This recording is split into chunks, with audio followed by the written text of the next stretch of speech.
Então, boa noite, senhores. Valendo agora, iniciando gravação. Espero que esteja tudo bem com vocês. Nós vamos continuar aqui nosso tema de ética, falando sobre lavagem de dinheiro, né? E como eu falei para os senhores, por que esse tema é tão importante na vida profissional de vocês? Porque vocês vão trabalhar com cadastro e, basicamente, né, o cadastro se resume a esses processos de controle envolvendo lavagem de dinheiro, origem de recursos, né, para vocês não terem problema na instituição financeira. Então, de antemão, já falo para vocês que o setor de cadastro é um dos setores mais importantes de qualquer instituição financeira, tá? Então, hoje a gente vai estudar um pouquinho sobre algumas leis, tá? Nós vamos falar um pouquinho sobre a Lei 9.613. Essa aqui foi a primeira legislação no Brasil acerca de lavagem de dinheiro. Ela foi criada em 98 e ela teve uma importância grande para a gente, que ela criou esse cara aqui, o COAF, que a gente conhece como Conselho de Controle de Atividades Financeiras, né? Esse COAF, eu quero que vocês já assimilem o COAF com um outro nome, tá? Que é o nome verdadeiro dele e que poucas pessoas conhecem, né? Que é a Unidade de Inteligência Financeira, tá? Inteligência Financeira, tá? Então, coloca aí o IF, tá? Unidade de Inteligência Financeira. Então, a gente vai trabalhando aí, tá? Várias situações relacionando o COAF como entidade de inteligência financeira, tá? Então, já memoriza esse nome. Já memoriza a sigla UIF. O que faz uma entidade de inteligência financeira, senhores? A entidade de inteligência financeira, ela não tem poder de polícia, logo ela não vai prender, ela não vai punir, ela não vai fazer nada, ela vai apenas buscar relatórios que estão de posse com as instituições financeiras e fazer com que esses relatórios vão fazer um estudo para saber se há alguma movimentação irregular no mercado e apresentar esses relatórios ao Ministério Público Federal. E de lá segue os procedimentos legais, tá? Depois disso, nós vamos ter uma circular, que é a 2852, tá? Ela dispõe sobre procedimentos de prevenção a combate à lavagem de dinheiro, tá? Isso aqui foi criado. Nós vamos ter uma instrução CVM, que vai falar a partir do cadastro, mas dessas duas circulares e instruções, a mais importante é essa última aqui. E essa a gente vai chamar mais a atenção dos senhores, que é a circular 3461 do Banco Central. Essa circular é de 2009, tá? Mas ela já teve uma atualização no ano de 2012, tá? Então, a gente vai conversar um pouquinho sobre ela. E nós vamos falar também acerca de uma nova lei, que é a Lei 12.683, que é a Lei de Lavagem de Dinheiro, tá? Então, o que a gente vai ver aqui nesse módulo? Nós vamos ver procedimentos, nós vamos ver condutas que o sistema de controle interno das instituições vão adotar, e nós vamos precisar saber de algumas delas, tá? Até para nos resguardar no dia a dia do nosso trabalho, tá? Então, vamos seguir aqui, vamos conversar um pouquinho sobre elas. Lembra, COAF é Unidade de Inteligência Financeira. Então, vindo para a lei atual hoje, né, de lavagem de dinheiro, é essa lei aqui, 12.683, né? O que essa lei vai trazer para a gente? Ela vai dizer um novo conceito de lavagem de dinheiro. Esse novo conceito cai na prova dos senhores, tá? Que é o que está escrito no artigo 1º, e eu coloquei aqui na lâmina para vocês. Ocultar, dissimular a natureza, a origem, a localização, né? Disposição, movimentação de propriedade de bens, direitos, né? Ou valores provenientes direta e indiretamente de infração penal. Então, esse artigo 1º, isso aqui é o conceito de lavagem de dinheiro. O que seria ocultar? Ocultar seria esconder. O que seria dissimular? Dissimular é pegar algo que você já conhece, algo que você já sabe que existe, e você tentar desvirtuar a natureza dele. Então, imagina, por exemplo, uma pessoa que é um compositor, uma pessoa que é um artista, né? Que canta, vende seus álbuns, seus CDs, né?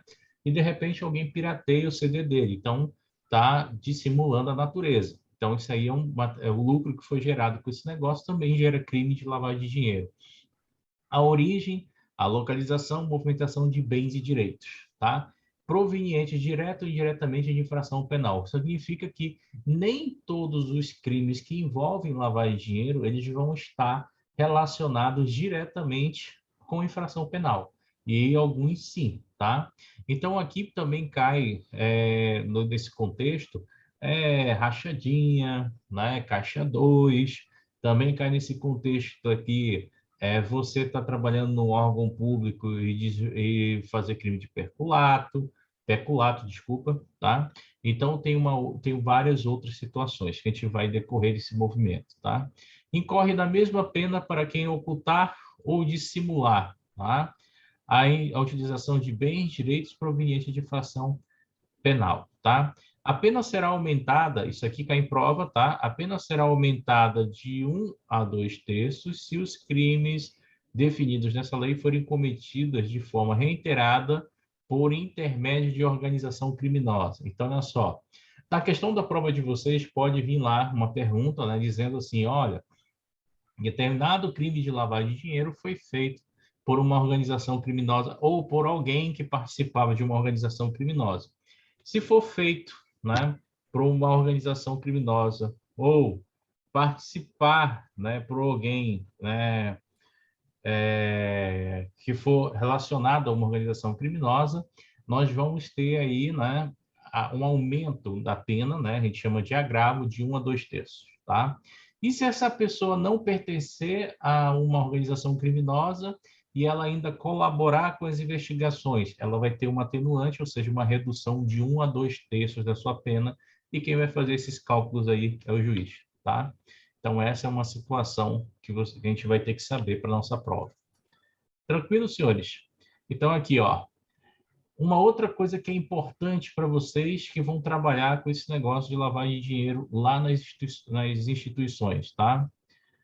Vocês devem comunicar ao COAF, mas devem abster-se de dar ciência ao ato a qualquer pessoa, inclusive aquela que se referia à informação no prazo de 24 horas a proposta realização. Então, olha só, você é funcionário de uma instituição financeira, tá? E, de repente, tá? Você vai informar para o COAF, não é um crime, você vai informar para o COAF o que a gente chama de atividade atípica. Vocês sabem o que significa uma atividade atípica? Eu não. Atividade atípica, Alexandre, é tudo aquilo que o cliente faz na conta que não é habitual. Exemplo, vamos supor que lá ele levou a declaração de imposto de renda dele e na declaração de imposto de renda diz que esse cara ele ganha R$ 3.000 por mês. Então, o que que acontece? A partir do momento em que esse cara vai receber o prolabore da empresa dele, vai pagar as contas, está tudo certinho. Mas um dia entrou, né, num mês, né, uma movimentação de 200 mil na conta dele, né? Você, como gerente do banco, gestor, alguma coisa, você vai ter que ligar para esse cliente e perguntar a origem do recurso. Quando você perguntar e ele disser, foi uma venda de imóvel, eu vendi um imóvel, vendi um pequeno terreno, vendi algum bem, e esse valor caiu na minha conta. O que que você vai fazer? Você vai informar para o COAF, dizendo, olha, o cliente ele recebeu uma quantia em depósito, em conta corrente, que não condiz com a movimentação, mas, segundo o mesmo, essa movimentação é proveniente de uma venda de imóvel, terreno e etc. E aí, o que que acontece? Vai caber ao COAF analisar essa informação. Se for uma venda de imóvel, o recebimento de um bem, esse cara, quando ele fizer a próxima declaração de imposto de renda dele do ano seguinte, ele vai ter que dizer lá para a Receita Federal que houve esse ganho de capital por causa dessa alienação. Se for uma venda de imóvel, o cartório de imóveis, né, vai ter lá o registro dessa operação, dessa venda. Então, o COAF ele vai investigar isso por todos os meios. Se for comprovado que realmente o cliente falou a verdade, a investigação acaba-se por ali, né? Agora, se for comprovado que o cliente, por exemplo, ele omitiu informação, né, e o COAF não tem um registro dessas operações para outro lugar, ele vai continuar investigando até achar um possível crime no fato da lavagem de dinheiro e se identificar, vai comunicá-lo ao Ministério Público, tá? Lembrando que o COAF não tem poder de polícia, então ele não prende e ele não intima, tá? Ele só vai fiscalizar relatórios de entidades financeiras, tá? Então, o que é informado para o COAF? são atividades atípicas. É tudo que o cliente faz na conta que não é comum, tá? Mas cuidado, não é para gerar nenhum receio para vocês, porque às vezes a gente faz atividades nas nossas contas que não são comuns e que são justificáveis. Por exemplo, vamos supor que alguém goste do Alexandre e chegue para ele: olha, Alexandre, eu vou depositar na tua conta um cheque de 10 mil aí, um presente de aniversário para ti, e pronto. Aí o Alexandre, pô, recebeu isso do pai, recebeu isso da mãe, da tia. Isso não caracteriza crime, porque vai estar vendo o débito e o crédito, a saída do recurso, e pronto, né?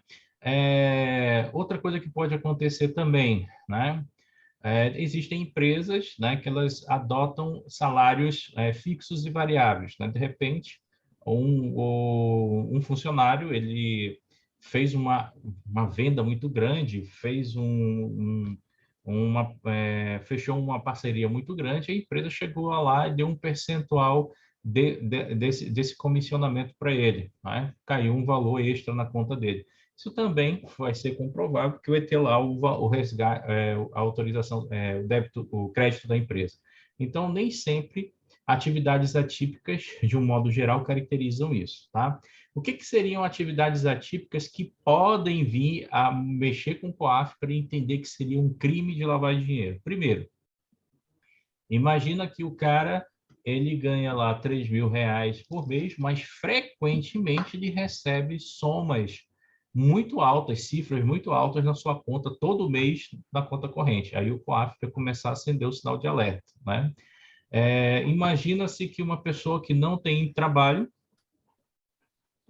não tem renda declarada, movimenta também cifras extraordinárias na movimentação bancária.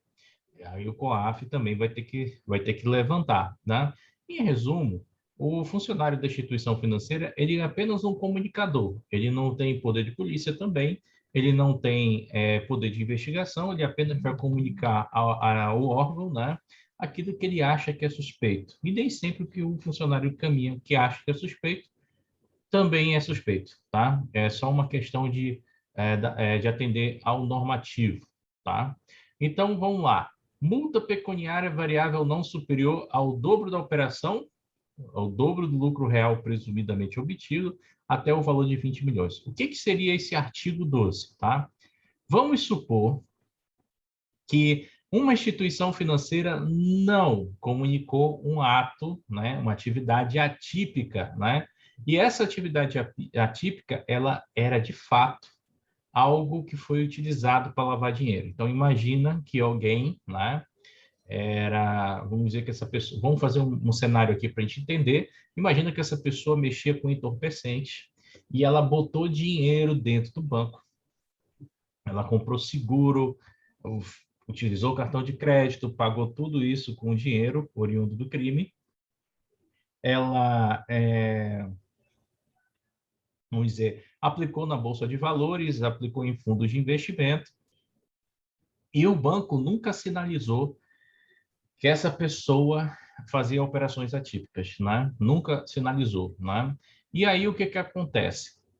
Uma outra instituição financeira, quando começou a questionar as operações do cliente, sinalizou ele como uma comunicação atípica. Esses dados vão lá para o COAF, o COAF vai analisar as informações da instituição A e da instituição B e vai encaminhar para o Ministério Público. Quando chegar no Ministério Público, né, o Ministério Público passa para a Polícia Federal e a Polícia Federal vai investigar. Opa, foi comprovado que esse cara ele era um traficante e ele fazia a multiplicação do seu dinheiro utilizando investimentos no mercado financeiro, tá?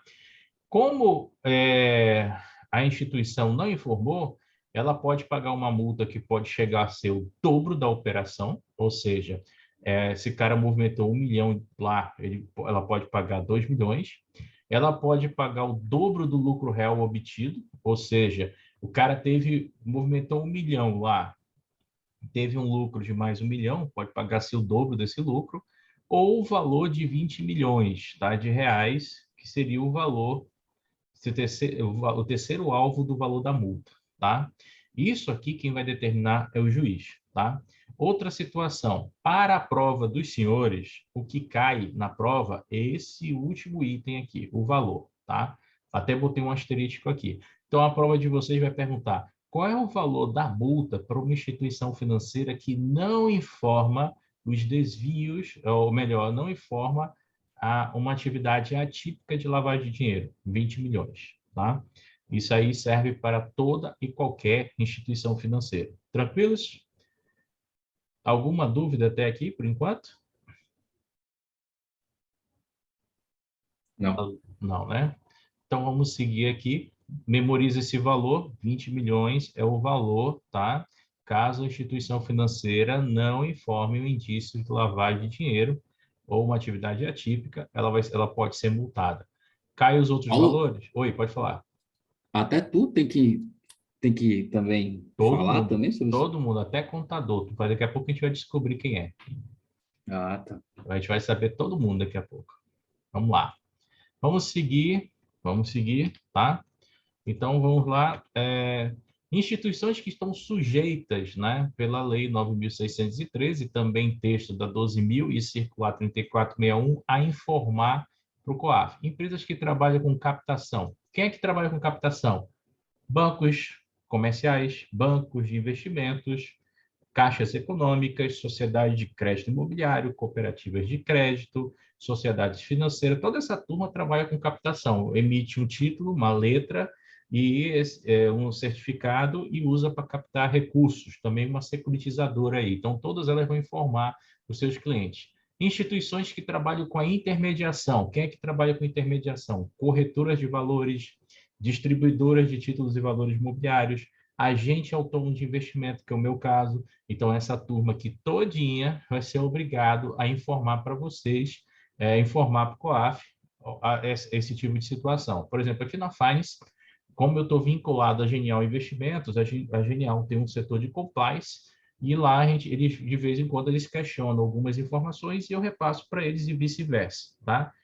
Aqui na Finance, eu acho que eu só tive 2 comunicados ao COAF. O COAF não, é 2 comunicados ao compliance. Aí o compliance vai justificar se vale a pena ir para o COAF ou não. Mas todo mundo é obrigado, tá? Aplicação de recursos financeiros. Então, aqui, quando eu falo de aplicação de recursos financeiros, pode entrar fundo de investimento, pode entrar aí clubes de investimento, fundos imobiliários, bolsa de valores, pode entrar aí corretoras, distribuidoras, bancos comerciais, bancos múltiplos, bancos de investimentos, cooperativas de crédito, fintechs, que são esses bancos digitais, Banco Inter, Nubank, etc., tá? Financeiros, gestores de recursos de terceiro, administradores de recursos de terceiros, etc. Pode ser tanto em moeda nacional quanto em moeda estrangeira, tá? Compra e venda de moeda estrangeira. Então, o pessoal que compra aí na casa de câmbio, que vai lá, eu vou pegar R$ 100 e vou trocar por US$ 100. Teu nome vai ser informado lá para o COAF. Olha, Paulo foi lá, Alexandre, Iglesias, James foi lá, comprou R$ 100 de dólares, né? Foi lá e comprou US$ 100, exemplo, né? Então, ele vai lá informar. Quem vai julgar se é uma atividade atípica ou não vai ser o COAF, tá? Ouro também, né? Ouro como ativo financeiro, tá? Você hoje pode comprar o ouro como ativo financeiro investindo em fundos ETF de ouro, ou você pode comprar investindo aí também em contratos futuros de ouro, tá? Mais além, existem investidores que compram o ouro e guardam, fazem a sua custódia em banco, tá? Essa turminha também o COAF vai estar de olho, tá? Ou fazem instrumento cambial, que seria o hedge, o contrato futuro. Aí, quem é mais sujeito? Instituições que fazem a custódia. O que é a custódia? A custódia são instituições que podem ser bancos, corretoras, distribuidoras, ou até mesmo uma cooperativa. A custódia é um papel que essas instituições desempenham de fazer o registro e a guarda de operações ou de ativos financeiros em posse dos clientes. Então, elas fazem essa guarda, tá? Emissão de valores mobiliários. Aqui, ó, na questão da emissão de valores mobiliários, é fiscalizado pelo COAF tanto a empresa que emite a ação, a debênture, a nota promissória, quanto a instituição financeira que vai fazer a intermediação, tá? Também na emissão, é fiscalizado a questão dos fundos imobiliários, saber quem são os sócios, aquele negócio tudinho. Também é fiscalizado o pessoal que trabalha aí nas securitizadoras emitindo CRI, CRA, bancos emitindo LCI, LCA, né, CDB, RDB e etc. Na distribuição, né, quem vende, quem faz essa distribuição? Pode ser corretora, distribuidora ou até uma outra instituição financeira. Fez distribuição, vai ser obrigatório também fazer o controle para o COAF. Liquidação financeira também, tá? E aí, na liquidação financeira, a gente vai ter as clearings, a gente vai ter aí outras entidades financeiras, negociação, tá? Intermediação ou administração de títulos e valores imobiliários, que é o caso dos fundos de investimento. Então, para onde o seu dinheiro correr no mercado, Alexandre, você vai ser fiscalizado pelo COAF, tá? Você vai ser fiscalizado pelas entidades de controle financeiro, tá? Então, todas, tá? Isso vale para qualquer corretora, para qualquer distribuidora. Vamos lá. Quem mais vai informar para o COAF? Vamos lá. Bolsa de Valores, né? Bolsa de Valores informa. Você tem um SEI, né? Quem é investidor da Bolsa tem um SEI, né? Que é o certificado, né?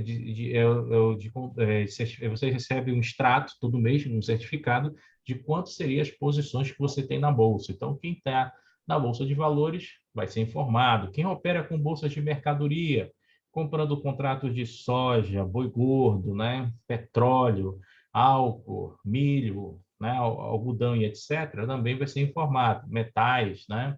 Quem opera no mercado futuro, né, operando índice, dólar, taxa, juros também, tá? Quem faz negociação no mercado de balcão organizado, bolsa de valores, compra e venda de ações, BDR, recibo de ações, subscrição, tudo isso é informado para o COAF, para a Receita Federal. Quem trabalha com operações de seguradoras, corretora de seguros, entidade de previdência complementar ou de capitalização, você também vai ser informado. Comprou um título de capitalização lá no banco, o banco ele vai querer saber a origem desse seu dinheiro que vai ser depositado para comprar o título, né, de capitalização. Tá? Às vezes, os bancos nem perguntam mais, né, porque os bancos já investiram em softwares tão inteligentes, né, que ele já sabe de onde vem a origem do teu recurso. E quando o pessoal trabalha com banco, normalmente, dificilmente o banco abre a conta de uma pessoa que não trabalha, né? O banco, por uma questão de controle, segurança das suas atividades, eles preferem abrir conta de pessoas ou que são donos de empresa, que tem uma empresa, né? E lá o pessoal sabe a origem do recurso, ou funcionários de uma empresa, né? Que aí você recebe lá a listagem, né, da empresa lá de quem são os funcionários, tá? Administradores de cartão de crédito, né? Cartões de credenciamento de crédito e débito. Então, se você também movimenta por essa turma, eles também vão te formar para o COAF, né?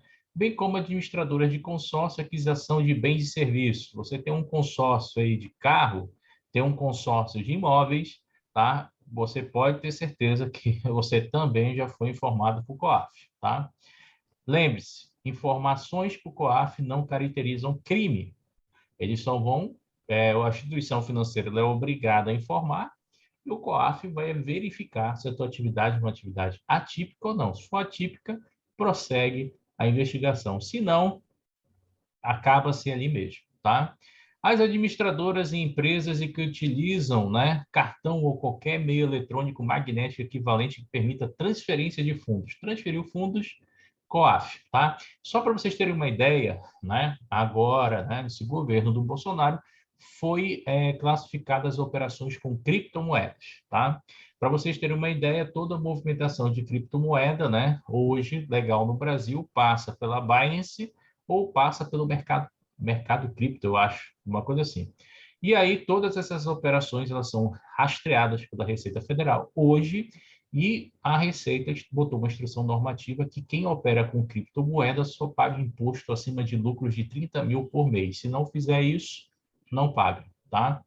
E hoje você pode ter fonte de renda em criptomoeda de vários lugares. Você pode ter fontes de renda em criptomoeda vendendo uma figurinha, você pode ter fonte de criptomoeda jogando joguinho, né? Dá para jogar joguinho e ganhar $2.000 por mês, se você tiver muita paciência e muito saco para isso.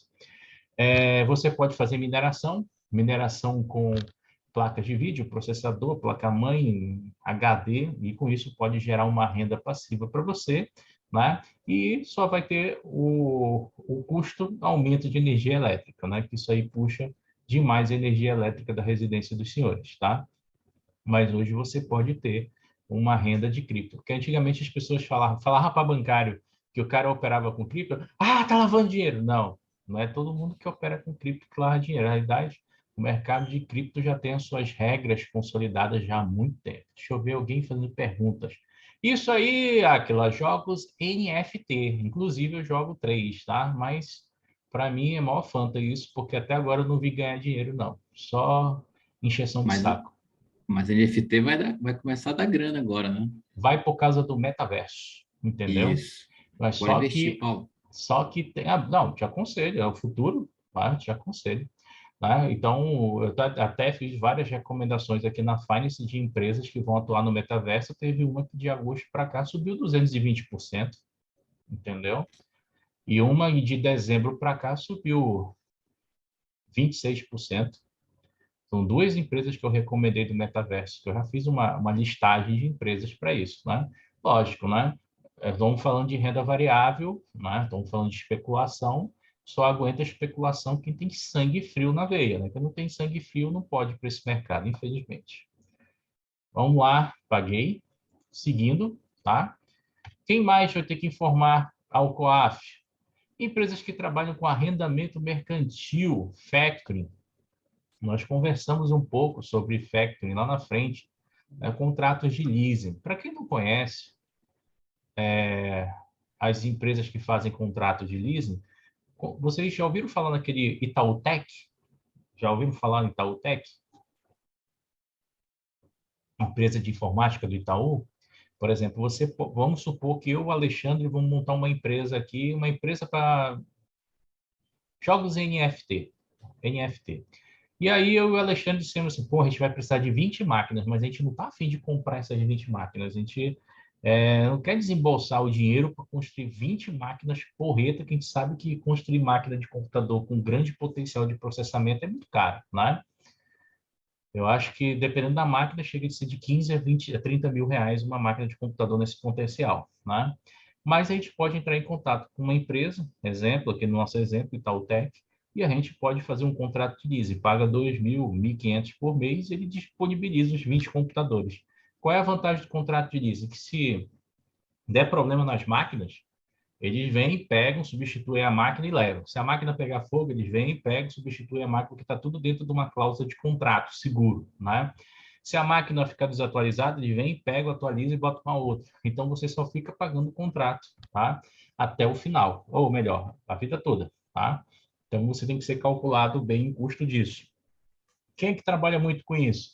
Grandes empresas de logística, tem muitos caminhões, ela não fica comprando caminhões, faz contrato de leasing. Companhias aéreas não ficam comprando aviões, faz contrato de leasing e por aí vai, tá? Então, o pessoal que trabalha com empresas de arrendamento mercantil, empresas de fomento comercial e também as factories vão comunicar ao COAF, tá? Essa movimentação. Sociedades que efetuam distribuição de dinheiro, né? Ou qualquer bens imóveis, mercadorias, serviços, ou que ainda concedam desconto na sua localização mediante sorteio ou outra assemelhada. E aqui nós vamos ter aí, né? Essas sociedades são aqueles títulos que a gente tem de capitalização, consórcio, tá? Então, essas turminhas aí também estão envolvidos, tá? Filiais ou representações de entes estrangeiros que exerçam no Brasil qualquer atividade listada neste artigo. Então, por exemplo, todos os bancos internacionais que atuam no Brasil, corretoras internacionais, fundos de investimentos internacionais, eles estão submetidos a isso.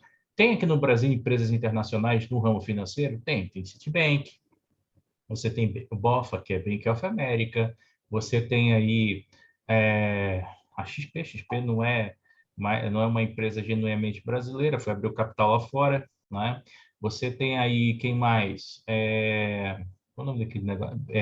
BNP Paribas, né, que é um banco francês, é o quinto maior banco de investimento do mundo. Você tem aí, deixa eu ver o que mais, UBS, você tem aí outras e outras corretoras e instituições. Sendo corretora e instituição financeira, mexeu com intermediação de recursos ou captação de recursos, tem que se adequar a esse normativo, tá? As demais entidades cujo funcionamento depende de autorização de órgão regulador do mercado financeiro e de capitais, ou seja, todas essas turminhas que foram citadas nesse normativo, para funcionar, tem que ter autorização do Banco Central ou do mercado de capitais, que é da CVM, né? Ou do mercado de seguros, que é a SUSEP. Então, toda essa turminha aí, SUSEP, Previc, né? Essa turminha que é fiscalizada por esses órgãos vão ter que serem fiscalizados, tá? Vamos seguir aqui, tá? Então, o que caracteriza, né, um crime de lavagem de dinheiro, né? O crime de lavagem de dinheiro, senhores, normalmente um conjunto de coisas, tá? Podem ser de operações comerciais, podem ser de transferências, podem ser de compras de bens imóveis, tá? Mas o que o cara quer com um crime de lavagem de dinheiro é pegar o dinheiro que foi concebido de forma ilícita, colocar dentro do mercado financeiro, multiplicar esse dinheiro para que no final ele saia como limpo. É isso que é o crime de lavagem de dinheiro, tá? E desse crime de lavagem de dinheiro nós vamos ter as etapas, tá? As etapas, né, que seriam interessantes a gente entender, né, como é que funciona cada uma delas, né? Então, a primeira etapa do crime de lavagem de dinheiro está aqui na colocação, né, que é quando o cara ele está ali próximo da instituição financeira e ele quer colocar o dinheiro dentro da instituição. E esse cara ele topa qualquer coisa. Eu considero esse cara o cliente perfeito. Por quê? Se você quiser vender um seguro de compra, se você quiser vender uma CAP de compra, se você tiver uma meta de empréstimo, ele compra a tua meta de empréstimo. Se você tiver uma meta de aplicação previdência, ele vai fazer também. Tudo que você oferecer para ele, ele vai topar, porque a ideia dele é deixar o dinheiro lá dentro do banco, tá? Ele não interessa se ele está perdendo, não interessa se ele está ganhando. Ele quer deixar lá dentro, que é para um dia que ele precisar resgatar, ele ter uma comprovação que aquele dinheiro para os órgãos, né, de controle do sistema financeiro é considerado ilícito. Então, ponto. Ele faz isso, tá? Depois que ele coloca esse dinheiro, né, que pode ser através de depósitos, pode ser através de adquirir alguns produtos, tá? E bens, né, produtos financeiros, ele passa para a segunda fase, que seria a ocultação. O que seria essa fase de ocultação? A fase de ocultação é a fase de eu tentar dificultar o rastreio dessa operação no mercado financeiro. Então, esse cara que já está lá dentro do banco, ele começa a fazer várias transferências, ele começa a mobilizar com vários tipos de produtos, ativos. A ideia dele é dificultar com que o compliance da instituição financeira consiga entender qual é a característica do perfil dele e quais são as movimentações que esse cara faz. Então, ele começa a fazer tanta movimentação na conta dele que você não consegue, às vezes, mensurar o que é correto, o que não é ali dentro, ou o que é lícito, o que não é ilícito. O importante é, o cara movimentou de forma atípica, comunica ao COAF. Só que tem um detalhe, eu não preciso iniciar com a primeira fase de colocação, sempre. Eu posso pular a fase. Existe uma maneira do cara lavar dinheiro, burlar essa etapa sem passar por instituição financeira. O cara ele pode comprar e vender um terreno, tá? Sem precisar de registro de imóveis e sem passar por instituição financeira. E aí ele já vem direto para essa área da ocultação, tá? Aqui no Brasil, senhores, eu vou ser bem sincero com vocês. Essa lei, para mim, ela não funciona, tá? Primeiro, minha crítica vai ser aos políticos, a gente vai já ver isso, tá? E segundo, nessa parte de bens, né, principalmente de imóveis, né, você tem uma dificuldade muito grande, né, de fazer tirar o título definitivo do imóvel, que seria a escrituração da prefeitura. Só para vocês terem uma ideia, eu vou dar um exemplo de vida, né? A minha mãe tem uma casa há 30 anos, né? Essa casa. Eu estou com 37 anos, é mais ou menos a minha idade essa casa tem, tá? E, pasmem, né? Esse tempo todinho, a gente vai até a Prefeitura de Manaus tentar tirar o título definitivo da casa e a Prefeitura diz que não tem título emitido para aquela região. Mas chega lá, conta de água, luz, telefone, IPTU, que a gente tem que pagar todo mês, entendeu? Mas eles não tiram o título definitivo. E nessa brincadeira, é um bairro que já tem aí 6 mil habitantes lá no bairro. Então, você fica olhando aí que às vezes nem é só culpa da pessoa, você vê aí que tem uma culpa muito grande também das nossas autoridades, tá? Então, a gente pode ir para a fase de ocultação sem precisar da colocação. Basta eu trocar moeda. Ó, fulano, eu tenho aqui $1.000. Quer comprar de mim? Lá na casa de câmbio é R$ 6,20, mas eu faço para ti por 6, quer? Aí o cara vai lá, negocia o dólar. Pronto, já fiz uma atividade disso, tá? Ainda mais se for comprovado que o dólar veio de crime organizado, veio de venda de entorpecente, veio de alguma outra situação. Então, o cara ele pode fazer isso, tá? Ele pode fazer negociação com dólar sem precisar de uma casa de câmbio, tá? Ou então, fulano, vem cá, tá? Olha só, eu estou com 300 mil aí em casa guardado e eu queria desovar esse dinheiro porque não dá para eu ficar com muito dinheiro parado dentro de casa. Aí o cara pega, quem é que tem uma casa para vender aí no condomínio? Aí, olha, fulana de tal tem uma casa lá de 300 mil, 290 mil, vai lá e compra. Pronto, pega o dinheiro, faz a compra, ela pega, passa o imóvel para ti, principalmente nesses bairros aonde a prefeitura não emite, tá? O nosso título definitivo. Então, isso é muito comum no Brasil, tá? Não pasmem, tá? E tem gente séria também que faz isso, né? Porque não tem título, não tem definição, vai lá e faz, tá? Então, isso aqui é um erro que nós temos dos nossos próprios órgãos de controle. E o que seria integração? A integração é a última fase do processo de lavagem de dinheiro. Como assim, Paulo? É a fase aonde o dinheiro ele já foi colocado no mercado financeiro, ele já foi feito movimentações e agora ele retorna para o mercado como aparência de limpo.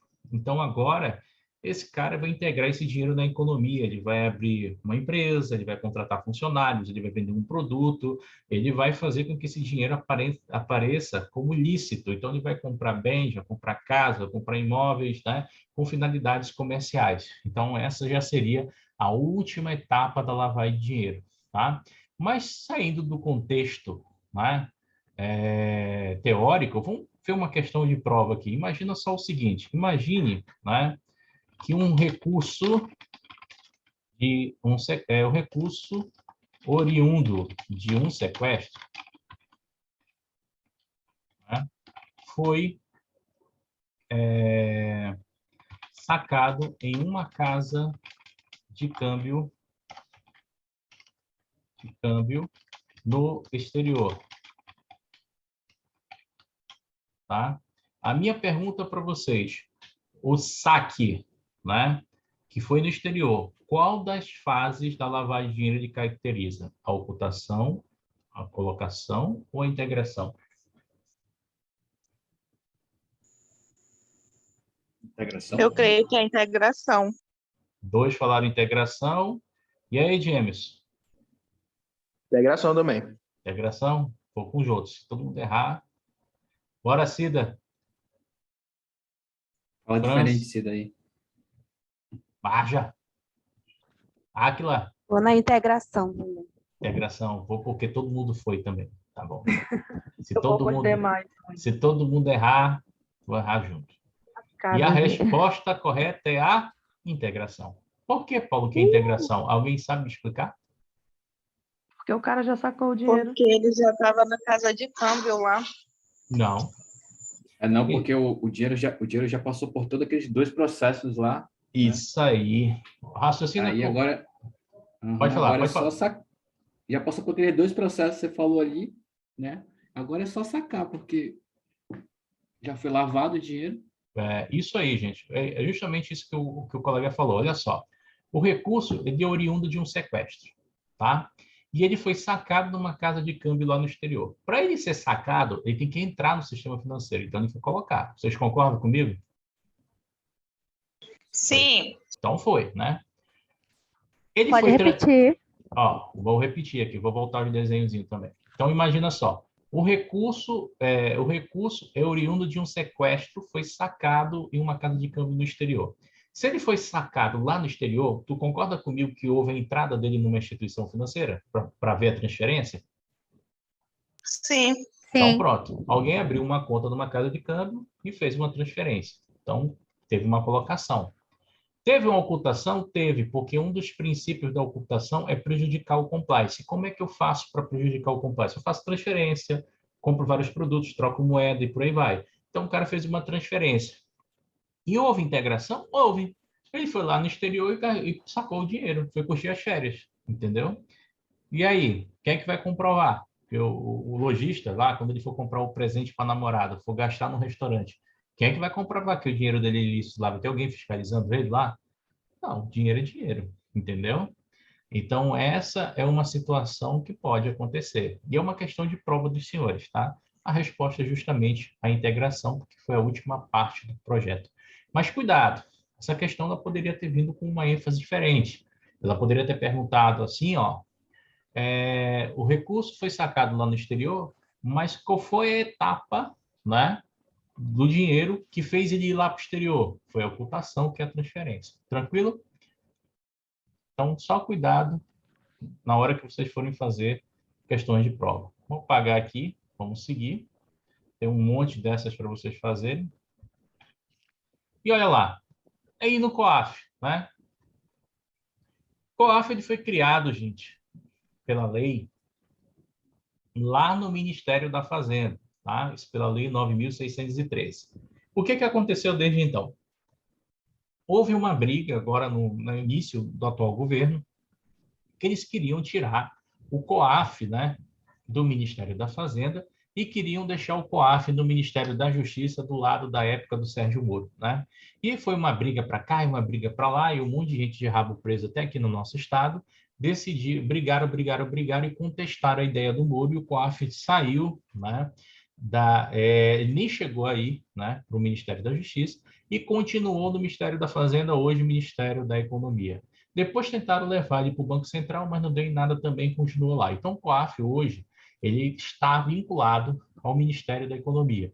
E como eu falei para ele, a finalidade dele é de disciplinar, né, e aplicar penas administrativas. Essas penas administrativas não são para as pessoas que cometem crime, e sim para as instituições financeiras que não obedecem às normas, tá? Então, é para isso que ele serve, tá? As instruções referidas são destinadas às pessoas que mencionamos no artigo 9º, né? Que são as pessoas aqui dessa lei que tem vamos dizer assim, que tem para funcionar no Brasil precisa de uma autorização de um órgão, tá, regulador, tá?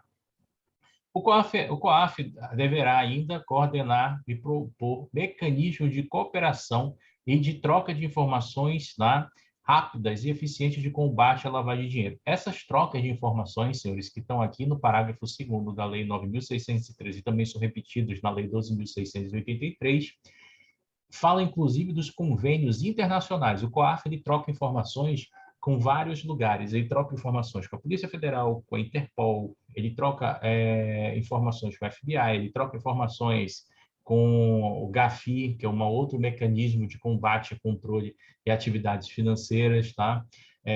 Troca informações com o Emont Group, troca informações com outras unidades de inteligência financeira no mundo inteiro, com a ideia de você minar cada vez mais, né, a transferência de recursos ilícitos, tá?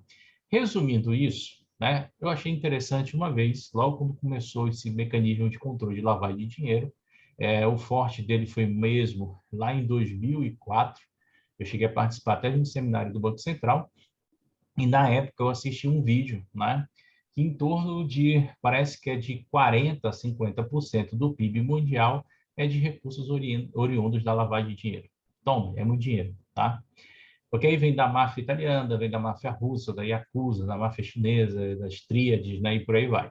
Tudo colocado dentro do sistema financeiro mundial, tá? Então, com certeza, alguns de vocês já devem ter pegado dinheiro de alguém aí e nem imaginou que era, né? O cara chegou lá contigo, todo bonitão, e aí você nem imaginava que aquele cara poderia estar fazendo algo ilícito, tá? É muito dinheiro sujo que tem no mercado, tá? E os países colaboram para isso, principalmente os países que são considerados, né, paraísos fiscais. Gente, o Brasil, ele é um paraíso fiscal. Ele só não é paraíso fiscal para nós brasileiros. Essas normas só existem para nós, tá? Porque quando o gringo vem investir aqui no Brasil, até o imposto de renda ele é isento, tá? Ele não paga nenhum tipo de imposto para deixar o dinheiro aqui no Brasil. Já nós brasileiros pagamos para investir, tá? E somos fiscalizados, tá? COAF poderá requerer, né, aos órgãos de administração pública, tá, as informações cadastrais bancárias. Então, todo banco tem que ter o cadastro do cara. Quanto tempo eu sou obrigado a manter um cadastro de um cidadão no banco, tá? Pela norma 3461, que é a circular do Banco Central, né, o cadastro de uma pessoa comum tem que ficar até 5 anos, tá? Tem validade de 5 anos na instituição financeira após o encerramento. O cadastro de uma pessoa chamada de PEP. O que é PEP, Paulo? PEP, né? A gente chama de pessoa... Exposta politicamente. Pessoa exposta politicamente. Tá? A gente chama de PEP, esse troço aqui. Tá? Essa pessoa exposta politicamente, que vem na circular 3461, é qualquer pessoa que tem cargo eletivo. Então, pode ser um reitor de universidade, pode ser um presidente de um tribunal, pode ser o presidente do Ministério Público, pode ser o presidente da Receita Federal, da Polícia Federal, pode ser presidente de uma Secretaria de Finanças, Secretaria de Saúde, ou por aí vai. Na pessoa politicamente exposta são os prefeitos, tá? Existiu uma época que era só os prefeitos de interior, que eram considerados pessoas politicamente expostas, agora não, interior e capital. São os governadores, tá? Pessoas politicamente expostas são qualquer um desses citados, tá? Um cargo eletivo, tá? Que também administra empresas públicas e também não são considerados pessoas politicamente expostas. Quem não é considerado pessoa politicamente exposta? Presidente da República, senadores, deputado estadual e deputado federal. E aí é onde a cobra pia e é onde as coisas acontecem, tá? Então, essa turma aí, elas não são fiscalizadas porque elas têm a questão do mandato. O mandato deles traz imunidade, então eles não podem ser fiscalizados só após o término do mandato, tá? E se esses caras ficarem renovando e renovando e renovando, vão ficar de eterno na política, como muitos que a gente já conhece por aí, e que continuam fazendo suas falcatruas e não acontece nada com eles, né? Aqui a gente tem um monte de exemplo aqui no nosso estado, tá? Então, pessoas politicamente expostas são essas pessoas. Quanto tempo dura o cadastro deles? Depois de encerrada a conta, 10 anos, tá? Então, 10 anos, a instituição financeira tem que guardar o cadastro dessa turma. Tranquilos? Isso vale até para contas de partido, tá? Então, olha lá. Lavagem de dinheiro, COAF, né? O COAF vai comunicar às autoridades competentes para a instalação de procedimentos cabíveis quando concluir a existência de crimes previstos. Então, como eu falei, o COAF vai fiscalizar, vai pegar os relatórios das instituições financeiras, vai municiar, vai alimentar esses dados. Se ele diagnosticar que há crime envolvido, ele vai, com as autoridades competentes, resolver isso, tá? O COAF será composto por servidores públicos, né, de reputação ilibada, ou seja, o pessoal que nunca teve problema com a justiça, nunca foi sujo, né? E são designados, né, no ato pelo ministro do Estado da Fazenda, ou hoje ministro da Economia, tá? Não teria o termo da lei, porque é assim que está escrito lá, tá? Presidente do Conselho será nomeado pelo presidente da República. Então, o presidente da República que nomeia o presidente do COAF, tá?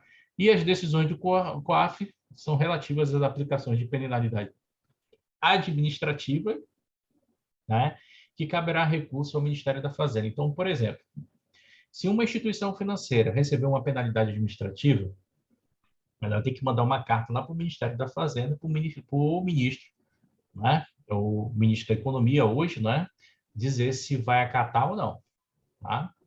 Aí vai ter que ser uma senhora justificativa, tá? Lavagem de dinheiro, olha lá, os governos deverão criminalizar a lavagem de dinheiro. Nós temos duas formas, tá? Na realidade, a lavagem de dinheiro, senhores, ela começou em 1988, tá? Esse termo lavagem de dinheiro, e no Brasil entrou como decreto-lei, tá? A gente vai ter uma ideia de como começou. Os lavadores de dinheiro deverão ser processados e condenados, tá, à prisão, tá, Para isso, seja possível, deverão ser estabelecidos em tratados bilaterais, multilaterais de extradição de criminosos, né? Como o Brasil ele adora criminoso, não sei se vocês lembram de um cara chamado Cesare Battisti. Lembra dele? Sim. Esse bandido, né, terrorista, né, assassino e estuprador lá da Itália, ele foi condenado no governo italiano à pena de morte. Tá?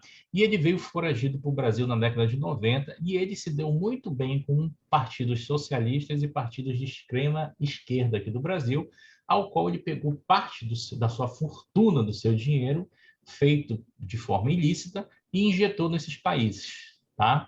E aí o que acontece? Nesses partidos, desculpa. E aí o que acontece?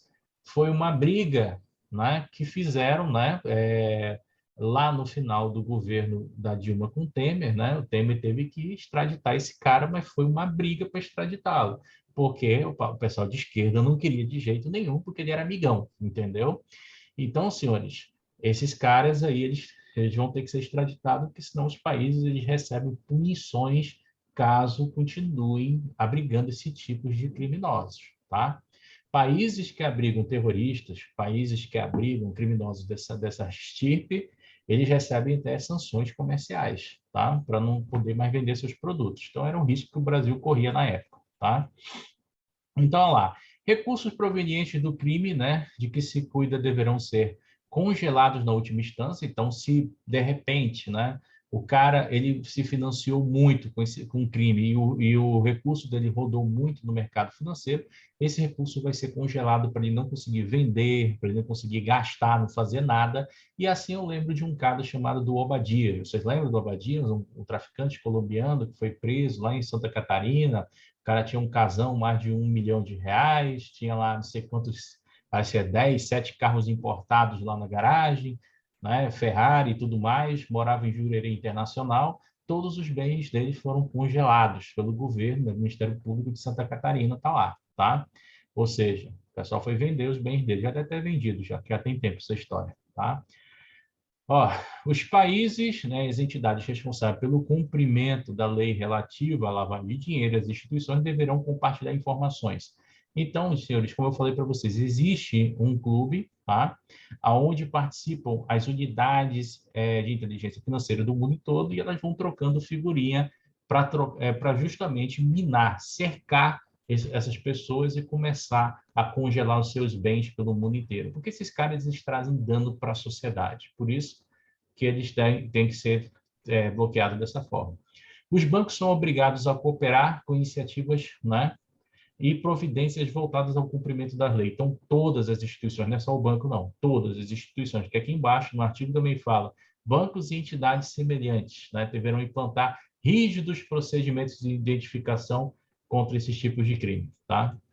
Para vocês terem uma ideia, tá? Bancos deverão manter registro que auxiliam, né, as iniciativas necessárias de cumprimento da lei, bancos, corretoras, distribuidoras, fundos de investimento, etc. Tá? Sigilo bancário deverá ser quebrado naquelas situações em que fique caracterizada a existência de indício e que facilita a lavagem de dinheiro. Opa, uma ressalva. Só quem pode quebrar sigilo bancário é juiz, senhores, tá? Então, isso não é cabível ao funcionário de uma instituição financeira ficar comentando aspectos de conta corrente ou de dados de cliente, por mais que ele seja culpado de um crime, tá? E só juiz federal pode comentar e tem que constar no autos do processo, tá? Então, cuidado, funcionários, com o que comentam, tá? Deixa eu ia lembrar mais de uma coisinha, mas acho que eu lembro mais adiante. Sigilo, mais adiante eu lembro. Os bancos deverão implantar sistema de treinar seus funcionários, tá? Da onde que vem essa obrigação de treinar os funcionários? Vem lá do compliance, né? Resolução 2554, que eu pedi para vocês darem uma lida no artigo 1º e 2º, diz que é responsabilidade da instituição financeira, ou melhor, dos diretores, tá? A implementação do sistema de controles internos. Isso equivale não só para o sistema, mas também para cursos e treinamentos do seu pessoal, tá? Isso é importante, tá? As instituições mencionadas aqui, ó, na Lei 9.603 e 12.683, tá? Devem desenvolver e implementar procedimentos internos de controle para detectar operações que caracterizem indício de ocorrência de crimes previstos, né? Então, o que significa isso? Você vai ver que lá no banco, né, existem procedimentos, né, para caracterização de atividades atípicas. Exemplo, se o cara deposita em espécie 50 mil, o banco ele é obrigado, na hora, a comunicar o fato para o COAF. Se o cara saca em espécie 50 mil, o banco tem que comunicar na hora esse fato para o COAF. Se o cara ele provisiona dinheiro para sacar na tesouraria em 3 dias, tem que ser comunicado no ato lá para o COAF. Tá? Se o cara transfere 50 mil reais e paga, né, um boleto lá no banco, tem que ser comunicado também para o COAF. Tá? Se o cara ele faz movimentações fragmentadas, por exemplo, você sabe que esse cara, né, ele não tem compatibilidade com a renda dele para ele estar, vamos dizer assim, recebendo inúmeros depósitos na conta. Né? Está declarado lá na conta que ele ganha um salário mínimo e está ganhando lá 10, 15, 20 mil todo mês, que está vindo vários depósitos de várias pessoas diferentes na conta dele. Se caracteriza tentativa de fraude ou indício de lavagem de dinheiro. Tá? Então, essa pessoa, se ela receber depósitos fragmentados que na soma deles ultrapassem 10 mil por mês, né, também são comunicados para o COAF. Se ultrapassar 50 mil no mês, também são comunicados para o COAF, porque o COAF vai entender que há uma tendência, né, de tentar, como é que a gente diz? Ocultar o depósito. Por exemplo, nós tivemos recentemente, acho que foi ano passado, né, um deputado federal, ou senador, não me lembro o nome, tá? E esse cara vendeu um imóvel para o amigo, e o amigo foi lá no caixa eletrônico, fez 200 depósitos de R$ 2.000 para ele, 2.500, 2.200, uma coisa assim. A minha pergunta não era mais fácil fazer uma transferência eletrônica, fazer um Pix, ligar para o gerente, fazer a transferência para outro cara, ou então, sei lá, dar um cheque para o cara depositar na conta, porque qual é o trabalho do cara aí, num caixa eletrônico, depositar mais de 2.200 envelopes de R$ 2.000 para pagar um imóvel para um cidadão? Ou o cara tem muita vontade de preencher aqueles, como é que é o negócio lá,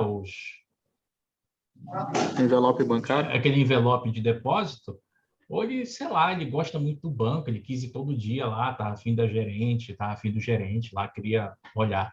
Porque, meu amigo, existe Pix, existe transferência eletrônica, TED, DOC, né? Existe telefone, você liga para o gerente, né? Bota a tua senha no telefone e o cara faz a transferência. Existe tanta coisa, né? Preencher 2.200 e poucos envelopes. Então, isso aí caracterizou para o COAF uma tentativa de fraudar alguma coisa. E o COAF sinalizou as contas na época, tá? Vocês conseguem ver essa brincadeira lá no Google, tá? Vamos lá. Artigo 6º, né? As instituições e entidades mencionadas, tá? No artigo 1º, bem como os seus administradores empregados que deixarem de cumprir as obrigações estabelecidas nesta circular, serão aplicadas cumulativamente ou não pelo Banco Central do Brasil sanções, né? Que são as sanções que a gente viu, tá? Agora eu quero que vocês entendam como é que o Banco Central aplica as sanções dele. Eu vou anotar aqui, e isso aqui cai em prova e vocês vão ter que saber, tá? Primeiro, o Banco Central lhe manda uma advertência por escrito. Então, por exemplo, a instituição financeira não informou um indício de lavagem de dinheiro. Vai mandar uma cartinha à instituição? Poxa, você deixou passar batido aí uma informação. Não faça mais isso. Advertência. Segundo, como é que ele age? Ele vai cobrar multa. Tá? E essa multa pode até... essa multa, ela tem aquele valor lá de 20 milhões, né? 20 milhões de reais, né? Milhões de reais. Lembra da historinha da multa, que eu falei que pode ser o dobro da operação, o dobro do lucro objetivo ou 20 milhões? Então, está lá no trecho da norma 12.683. Não é nem ou, né? É multa, tá? Terceiro, o que pode acontecer caso, né, ocorra, né, esse processo? Pode haver a inabilitação para o exercício de cargos em instituições financeiras, tá? Então, por exemplo, o cara é diretor do banco, ele é responsável pela política de lavagem de dinheiro dentro da instituição financeira e ele é responsável pelo compliance. Se esse banco ele for pego, né, com essa questão de lavagem de dinheiro, pagou a multa, recebeu a advertência, na terceira, o Banco Central vai dizer para ele, olha, tu vai ficar inabilitado. Durante 10 anos, tu não pode trabalhar no mercado financeiro. Tá? Então, o cara que é diretor, superintendente dessa turma, durante 10 anos, não vai poder exercer atividades no mercado financeiro. Entendeu? E o quarto seria, né, o cancelamento do registro. Cancelamento do registro e funcionamento. Então, olha só, o Banco Central ele adverte, o Banco Central ele cobra multa, decora o valor de 20 milhões, que é uma das possibilidades de multa, ele vai fazer a inabilitação, o cara vai ficar 10 anos sem poder exercer cargos em instituição financeira, parte de diretoria, e se continuar persistindo a instituição, o Banco Central vai lá e fecha a agência, fecha o banco, fecha a cooperativa, fecha a corretora, fecha o escritório de agente autônomo, fecha tudo, entendeu? Então, o Banco Central ele tem essa prerrogativa, dessa forma que ele vai atuar. Esses passos eles caem na prova dos senhores, tá? Então, é bom dar uma olhada. Isso aqui são as penalidades administrativas que são impostas pelo Banco Central, tá? E quais são as penalidades da lei? O cara que comete crime, pessoa física que comete crime, né, de lavagem de dinheiro, ela vai ser presa e vai pagar multa, tá? Então, as consequências dela é pagamento de multa e cadeia, tá? Tranquilo, senhores? Tranquilo. Qual é o cadeia, né? cuidado? Hã? O que foi, Alexandre? Nem cadeia, né? Depois de pagar a multa, tá solto. Se o cara tiver muito dinheiro no Brasil, ele vai preso, né? Qual é o problema que eu vou ter como funcionário? Né? O funcionário, gente, ele não responde processo, salvo se ele for comprovado a participação dele. A gente sabe que tem alguma turminha aí que facilita. Pô, é meu amigo, é meu irmão, é meu parente, não sei o quê, e facilita a entrada desse pessoal da instituição, tá? Se for comprovado, aí ele vai pagar, ele vai responder criminalmente. Mas se não for comprovado nada contra esse cara, né, que ele não participou, que ele não fez, ele pode responder isso de forma administrativa. Como? O banco pode ir lá e demitir ele. Por quê? Porque ele não informou o indício, porque ele não verificou os relatórios, porque ele não acompanhou as contas. Então, essa é a parte chata, né? Você pode ser demitido. Então, infelizmente, você tem que ficar olhando quando você é gerente as contas, os saldos, relatórios, respondendo por compliance em tempo hábil. Não pode deixar isso para depois, tá? Tranquilos? Vou limpar aqui. Aí o artigo 7º, as instituições e entidades mencionadas no artigo 1º deverão indicar ao Banco Central o diretor e o gerente responsável pela incumbência de implementar e acompanhar os cumprimentos da norma estabelecida. Então, esse aqui é o problema, né? Vai o nome do diretor e o do gerente, né? Se for comprovado lá a treta, aí eles ficam até 8 anos sem poder exercer nenhuma atividade no mercado financeiro. Paulo, você conhece alguma pessoa que aconteceu isso? Não. Não conheço, tá? Olha lá. Quando que começou essa necessidade de controle da lavagem de dinheiro? Nasceu aqui, 1988, na Convenção de Viena, lá na Áustria. Essa convenção ela reuniu os principais bancos centrais do mundo, reuniu também nessa convenção as polícias, reuniram várias pessoas de reputação ilibada, vários juristas, né, e várias outras pessoas de outras finalidades que vieram para contribuir. E eles entenderam o seguinte, né, que o problema era isso aqui, é o tráfico de drogas, né, tráfico de entorpecentes, substâncias psicotrópicas. Esse era o grande gargalo da sociedade na época, porque a lavagem de dinheiro financiava isso. Para vocês terem uma ideia, a lavagem de dinheiro ela nasceu muito antes disso. Ela nasceu com Al Capone, né? Se vocês podem, inclusive, tá, pesquisar na internet, né, um negócio chamado Watergate, né, que foi quase o financiamento de um presidente da a Casa Branca, tá, com dinheiro sujo, tá? Ou seja, o pessoal da máfia italiana compravam lavanderias, né? Os americanos iam lá lavavam suas roupas, colocavam $1 na máquina, $2. Os caras passavam a madrugada lá, desbotando essas notas de $1, $2, e depois utilizavam o próprio papel moeda, que era oficial, e imprimia em cima uma nota de $100. Então, isso foi o que começou o primeiro termo de lavagem de dinheiro. Isso lá para a década de 30, década de 40. Procura lá o caso Watergate, que você vai ver. Não cai em prova, mas é curioso você entender, tá? Mas só em 1988 que começou essa ideia, tá? De você tentar controlar isso. E o Brasil entrou também nessa parada através do decreto, tá? 154, em 1991. Mas, de fato, a primeira legislação do Brasil contra a lavagem de dinheiro só nasceu em 1988, tá? A primeira legislação.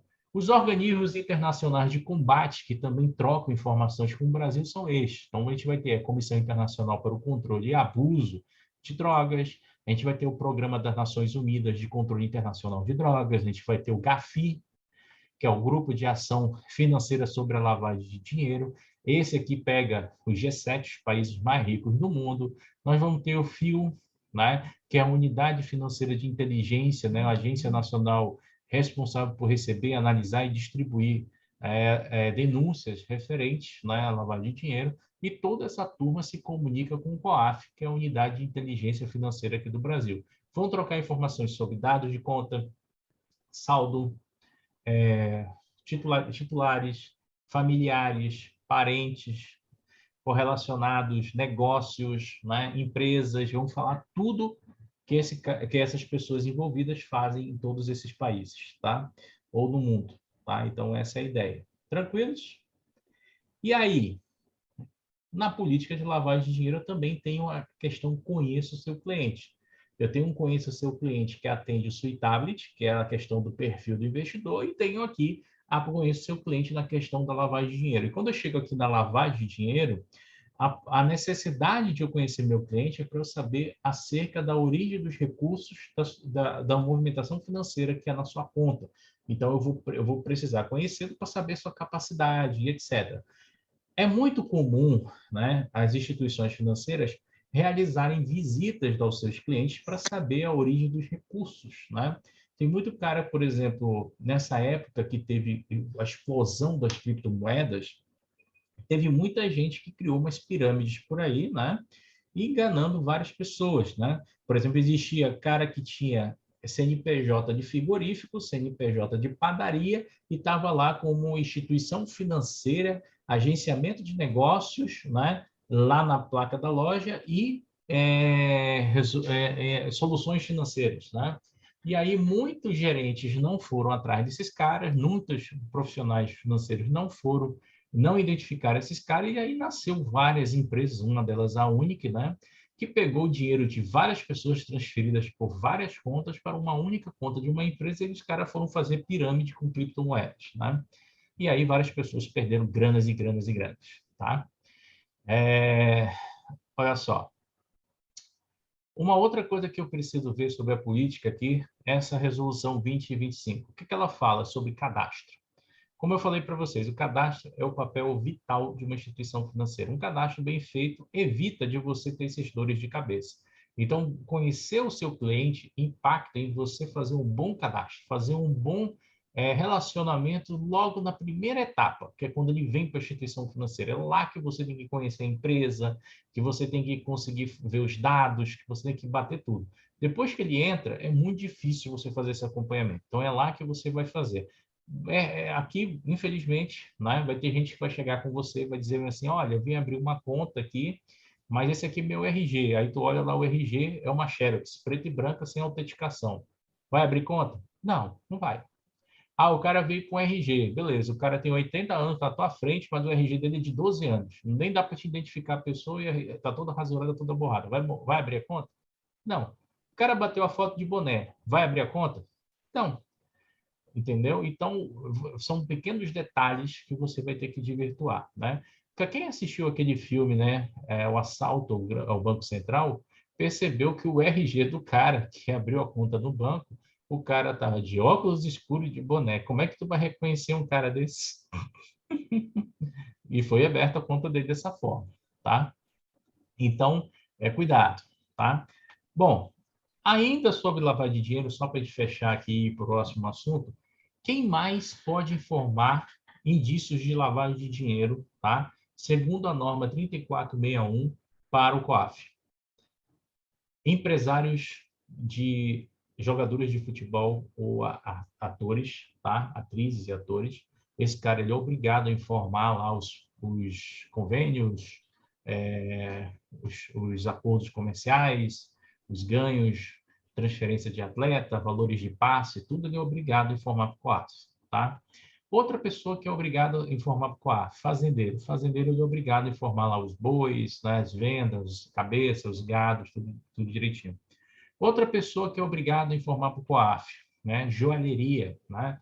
Joalheria, quando vende joias, quando vende lá brinco, cordão, tudo, ela dá um certificado de autenticidade e te informa para o COAF também, tá? Que você fez a compra, né? Assim foi pego, né? Uma certa primeira-dama, né? Que ela recebeu um pagamento, né? Com um conjunto de brincos, né, um par de brincos, avaliado em 2 milhões de reais, sem nota fiscal, né? Então, você tem aí, né, as joalherias com informação COAF, tá? O que tem que informar o COAF também, tá? Junta comercial. Toda vez que você abre uma empresa, entra numa sociedade, você vai ser informado através da junta comercial que você teve a movimentação de capital que foi feita para a abertura dessa empresa. Outra pessoa que vai informar todos os órgãos que têm dados seus vão informar para o COAF, tá? Quem mais vai informar para o COAF? Contador. Contador também te informa para o COAF, tá? Quando ele vai fazer a tua contabilidade, tá? Quem mais te informa para o COAF? Deixa eu ver aqui, deixa eu lembrar aqui. Acho que só, é só essa turminha aí. Então tem muita gente para te informar para o COAF já. Tranquilo, senhores? Ah, sim. Agora o pessoal da OAB, né? Os advogados, eles também são informados para o COAF quando eles ganham causa. Então, eles têm que informar eles e têm que informar o cliente quando ganha a causa também, tá? Tudo isso para o pessoal saber de onde vem a origem dos teus recursos. Muito chato isso, né? Mas é a vida. Ele é monitorado toda hora. Na realidade, é um grande Big Brother. Na realidade, eu não vejo problema em ser monitorado. Eu vejo problema assim.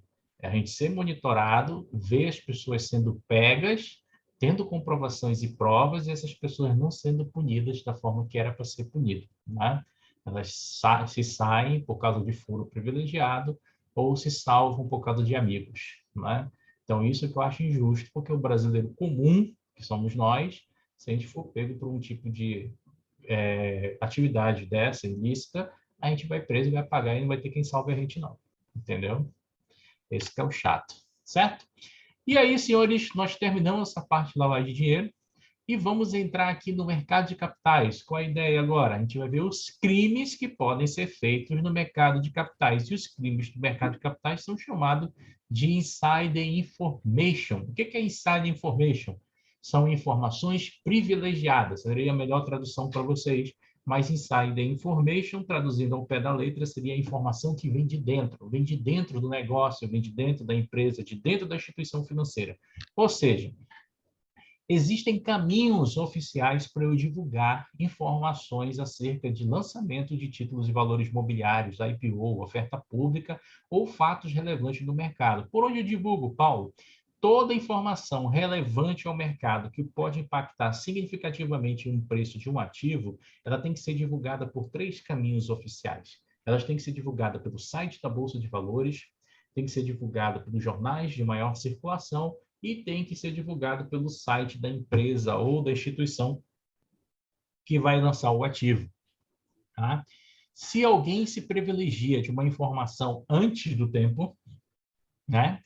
Essa informação não vai a mercado, mas as pessoas se privilegiam dela, gera esse crime. E aí a gente vai ver as 2 variações dele, tá? Então, assim, deve ser... Isso tudo, gente, é para manter essas condições de confidencialidade, porque já pensou se todo mundo que opera no mercado financeiro fica rico com informações vazadas? o que, que vai acontecer com a transparência do mercado? Nenhuma, né? Por exemplo, esse segmento, esse controle de inside information, ele só existe em ativos que são listados na Bolsa de Valores. Por exemplo, as criptomoedas, o Elon Musk lá, quando ele diz bem assim, compre Dogecoin porque eu vou comprar e vendam porque eu vou vender, ou seja, essa manipulação de mercado que ele faz, lá não é considerado crime, porque não tem regra aquele mercado, né? Mas se ele fizesse isso no mercado de bolsa, lá nos Estados Unidos, a SEC puniria ele. Se ele fizesse isso em bolsa de qualquer lugar do mundo, ele seria punido, mas no mercado de cripto, não, tá?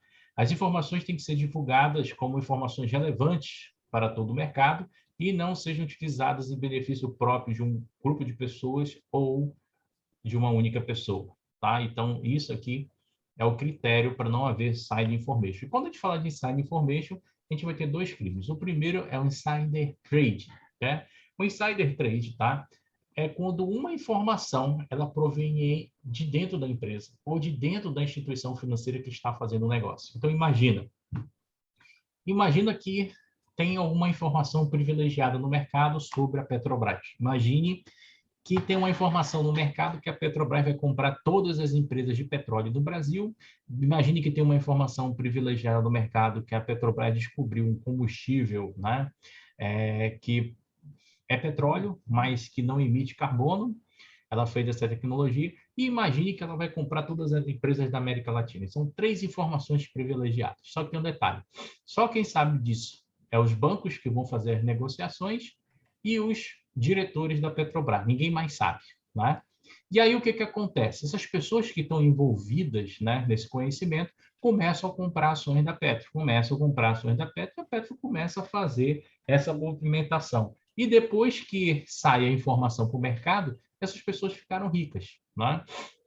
O que a CVM faz? A CVM ela pega e faz o seguinte: se você está dentro de uma oferta pública ou dentro de uma movimentação que pode afetar o mercado inteiro, as pessoas que estão relacionadas a essa movimentação, elas não podem comprar ações para ela. Nem ações, nem títulos de valores imobiliários, e nem seus dependentes, nem seus parentes, nem essas pessoas de primeiro e segundo grau, tá? Então, ninguém pode comprar, tá? Nem uma pessoa próxima, tá? Se a CVM diagnosticar isso através de provas, né, que houve esse tipo de situação, que houve esse benefício todo, a CVM ela pode cancelar a oferta ou fazer com que esse cara ele pague uma multa. E a multa não é bem leve, não. É uma multa de 500 milhões no mínimo, tá? E ela pode também vir com um bloqueio do CPF para o cara nunca mais operar na Bolsa de Valores, tá? Então, o insider trade é a informação que vem de dentro, de quem está dentro do negócio, tá? E aí eu tenho o frontrunner. O que é o frontrunner? O frontrunner já é o cara que manipula o mercado, é aquele cara que está à frente. Ele pode ser um profissional do mercado, ele pode ser uma instituição financeira, ou pode ser um cara. O exemplo idêntico para isso é o Elon Musk, né? O Elon Musk ele faz muito frontrunner no mercado de criptomoedas, porque ele manipula o preço, ele derruba a cripto, compra mais barato e vende mais caro. E com isso ele vai quebrando investidores. Esse tipo de movimento no mercado de capitais ele é proibido, ele é visto com maus olhos, tá? E é passível de penalidades, tá? Como eu falei para vocês, no mercado de cripto isso não existe, tá? Então, a gente tem 2 crimes aqui no mercado de capitais. Parte da informação privilegiada vindo de dentro de quem está fazendo o negócio, e o outro que é o frontrunner, que parte do operador de mercado, aquele cara que está na frente da tela, já agenciando os negócios, tá? Então, essa é a diferença entre os dois. Tranquilo, senhores? Dúvidas entre frontrunner e insider trade? Não. Uma curiosidade para vocês. Vocês querem saber um crime desse que aconteceu no Brasil envolvendo um profissional de mercado? Entrem no Google e procurem o caso Vovó Trade. Caso Vovó Trade. E vocês vão descobrir uma velhinha que ficou rica da noite para o dia. Tá? Aí a gente vem para os elementos aqui de insider trade, né, que são a questão de informações, tá? E a gente vem para os padrões éticos, né? Confidencialidade, nós já falamos, sigilo bancário, lá na frente, isso aqui é apenas um complemento, tá? Que o compliance vai olhar essas questões. API, nós também já conversamos. Quando falamos de API, falamos sobre as características do perfil de investidor. Coloquei aqui porque o API ele é muito parecido com a política conheça o seu investidor, conhecer o cliente, né? Só que conheça o seu cliente tem focos com lavagem de dinheiro e conhecer o investidor tem focos com investimento, tá? Lembrando do API, para qualquer investimento que você faça no mercado de capitais, ele será obrigatório, tá? Lembre-se disso, tá? E quem vai fiscalizar isso é a CVM, tá? A CVM que vai fiscalizar. Lembrando que eu tenho dois tipos de investidores no mercado de capitais, né? Na realidade, eu tenho quatro tipos de investidores. Eu tenho investidor normal, eu tenho os investidores não residentes, os investidores qualificados e o profissional. Tem que lembrar da diferença deles. Então, os não residentes são os investidores que vêm de fora do Brasil e aplicam aqui, né? Podem ser fundo offshore, pode ser instituições financeiras, empresas, ou pessoa física e jurídica. Eu tenho um investidor qualificado aqui, que pode ser pessoa física, jurídica e também instituições financeiras, que tem que ter 1 milhão na conta e tem que atestar por certificado da CVM que conhece o mercado, né? E eu tenho os investidores profissionais, que também pode ser pessoa física, pessoa jurídica não financeira e financeira, só que tem que ter 10 milhões investidos no mercado financeiro e atestar conhecimento através de certificado pela CVM, tá? E também, eu posso considerar, né, investidores qualificados e profissionais, essa turminha aqui que nós já conversamos, né? Que são os agentes autônomos de investimentos, administradores de carteira, analistas e consultores de valores imobiliários em relação aos seus recursos próprios. Ó, se esse cara operar para si, ele é considerado investidor qualificado ou profissional. Se ele operar para os outros, não.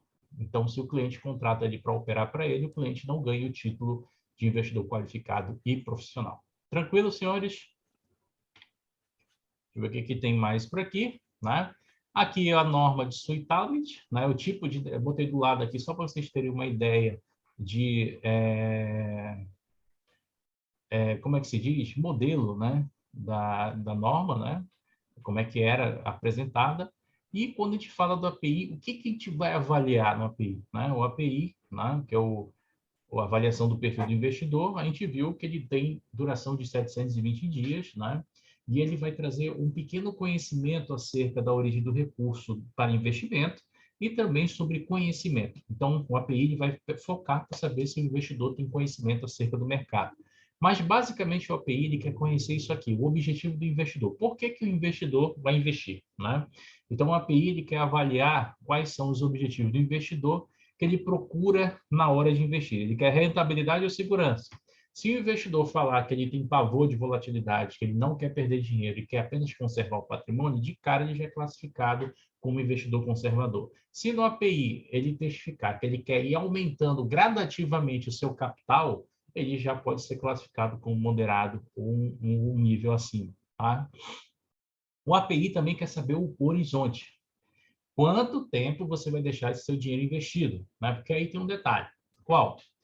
Quando a gente fala do horizonte de investimento, eu falo do longo prazo. Quando eu falo do longo prazo, eu tenho dois tipos de situação. Primeiro, se o investidor ele pode ficar com um prazo maior ou superior a 1 ano, eu posso classificar ele em moderado ou agressivo. Se eu ser um investidor que ele pode ficar até 1 ano ou menos de 1 ano nesse investimento, ele já é considerado investidor conservador. Uma coisa que o API faz com que nós, profissionais do mercado, tenhamos que observar é o risco em relação ao prazo. Ou seja, se vocês fizerem uma questão de prova que o investidor quer arriscar, mas o prazo dele é curto, então ele não vai poder botar no investimento mais arriscado. Exemplo, imagina que você tem uma questão de prova que diz assim, um rapaz ele quer guardar um recurso para comprar um apartamento daqui a 6 meses porque ele vai casar. E esse recurso ele quer especular no mercado de ações. Aí vai perguntar se seria interessante ou não de fazer isso, né? Se ele só tem 6 meses e vai pegar o recurso para especular no mercado de ações, ele está levando demais o risco do patrimônio dele com um prazo muito curto. Então, ele não vai poder fazer isso. A ideia vai ser ele procurar um investimento mais conservador. Agora, se tem uma outra questão na prova de vocês, o cara ele quer começar a aplicar para o longo prazo a fim de aposentadoria, tá?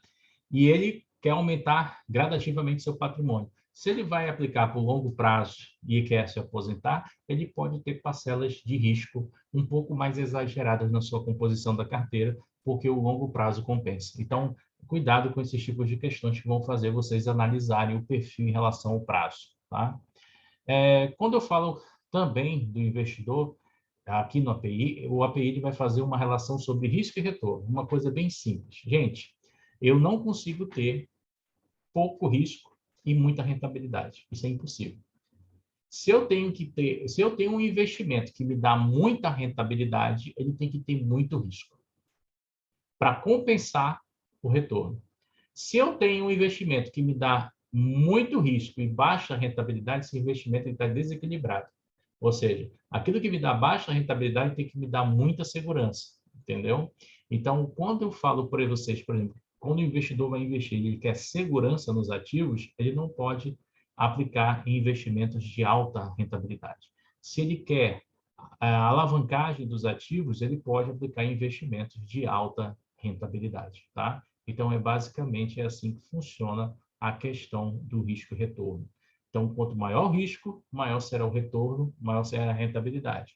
Só que o investidor ele tem que entender que o risco ele é uma parcela que ele possibilita você ter um ganho maior, mas que ele não é a certeza de você ter esse ganho.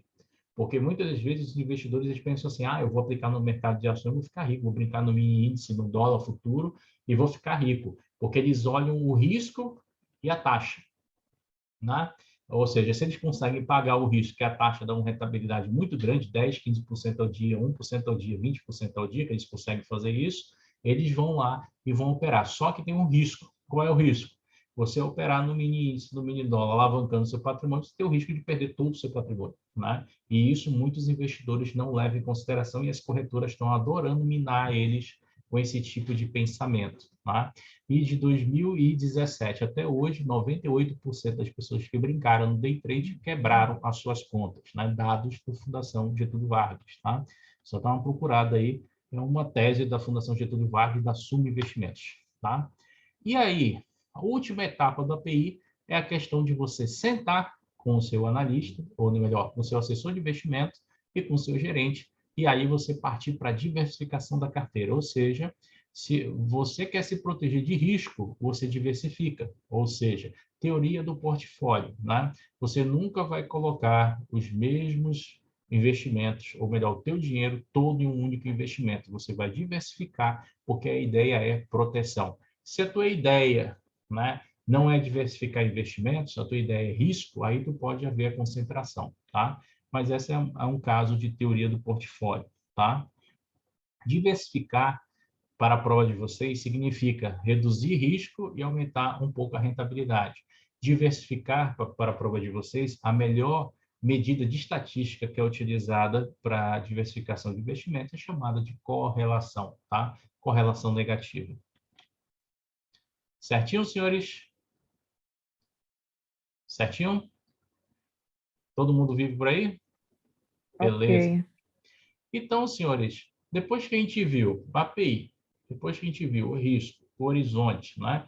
A gente vai entrar aqui num assunto que ele é agora comum, pertinente a CPA 10, desculpa, a CPA 20 e a CEA, que é a questão do orçamento familiar. Ou seja, hoje tem aumentado cada vez mais o grau de endividamento da família brasileira e muitas das coisas a família brasileira ela não consegue hoje, né? É muito difícil você encontrar uma pessoa que tenha o seu orçamento bonitinho. Mas a ideia de quando a gente fala de orçamento familiar é você tratar as suas finanças pessoais como se fosse uma empresa.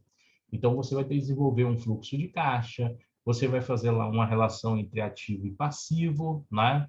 Aonde você vai ter as receitas como fonte de renda e as despesas para debitar. E aí, o que acontece? Como é que eu faço para debitar uma fonte de receita, para acreditar uma receita? O que é receita?